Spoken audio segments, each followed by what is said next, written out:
कुंती ने भगवान श्री कृष्ण से क्या वरदान मांगा? कुंती और श्री कृष्ण संवाद। महाभारत का भीषण युद्ध समाप्त हो चुका था। धर्म की विजय हुई थी। अधर्म पर सत्य का परचम लहरा रहा था। पांडवों को उनका हक मिल गया और युधिष्ठिर हस्तिनापुर के सम्राट बन गए। धृतराष्ट्र ने सभी पांडवों को अपना लिया। अब श्री कृष्ण, जिन्होंने धर्म की स्थापना के लिए पूरा यज्ञ रचा था, अपने सभी कर्तव्यों से मुक्त हो चुके थे। उन्हें लगा अब समय आ गया है द्वारका लौटने का। यह समाचार सुनकर सभी लोग एक एक कर श्री कृष्ण से मिलने आए। कोई उनके चरणों में झुका तो कोई भावुक होकर अपनी भावनाएं प्रकट करने लगा। हर कोई उनके त्याग और उनकी सेवा और उनके मार्गदर्शन के लिए धन्यवाद कह रहा था। अंत में कुंती, पांडवों की माता, श्री कृष्ण से मिलने आई। उनकी आंखों में भावनाओं का सागर उमड़ पड़ा। वे कृष्ण के समीप आई और भर्रायु स्वर में बोली, हे कान्हा, यदि तुम ना होते तो मेरे सारे पुत्र मारे जाते। तुमने मेरे ऊपर महान उपकार किया। तुम तो मेरे लिए साक्षात भगवान हो। श्री कृष्ण मुस्कुराए। उन्होंने कुंती के आंसू पोंछे और बोले, आज मेरी बुआ ने मुझे भगवान कहा। इससे बड़ा कोई सम्मान मेरे लिए नहीं हो सकता। मैं बहुत प्रसन्न हूँ। इसलिए आज जो भी मुझसे वरदान मांगना चाहता है निसंकोच मांग सकता है।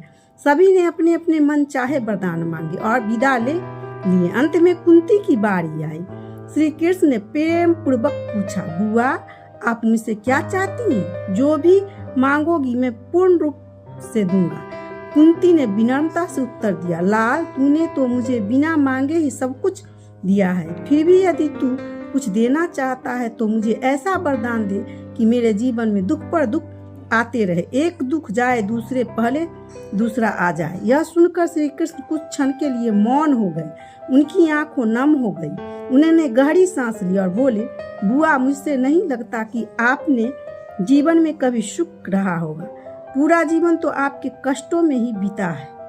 अब जब सुख मांगने का अवसर आया तब भी आपने दुख मांग लिया। कुंती मुस्कुराई और शांत स्वर में उत्तर दिया, हे कृष्ण, वह दुख मेरे लिए हजारों सुख से अधिक मूल्यवान है, जिसमें तेरी याद बनी रहती है। जब जब मुझे दुख मिलेगा तब तब मैं तुझे पुकारूंगी और तू अवश्य आएगा। पर यदि मेरे जीवन में केवल सुख ही होगा तो मैं तुझे भूल जाऊंगी। इसलिए मैं चाहती हूँ कि मेरे जीवन में दुख बना रहे, ताकि तेरा प्रेम और तेरी कृपा मुझ पर सदा बनी रहे। यह संवाद केवल एक माँ और भगवान के बीच नहीं था, यह संघर्ष के बाद मिला था। जीवन का गहरा सत्य था। सुख और दुख दोनों जीवन में के हिस्से हैं। यदि दुख में यह स्मरण रहे कि यह संघर्ष के बाद मिला है तो हर अहंकार से बच सकते हैं। यदि दुख में यह विश्वास बना रहे कि यह अस्थायी है और ईश्वर की कृपा से सुख अवश्य आएगा तो हम कभी टूटेंगे नहीं। अक्सर इंसान सुख में ईश्वर को भूल जाता है और दुख में उन्हें याद करता है, परंतु जो हर परिस्थितियों में प्रभु को स्मरण करता है वही सच्चे अर्थों में आध्यात्मिक उन्नति प्राप्त करता है। संघर्ष ही जीवन को दिशा देता है। सुख हमें आराम देता है, पर दुख हमें नई सोच, नया मार्ग और भीतर से शक्ति देता है।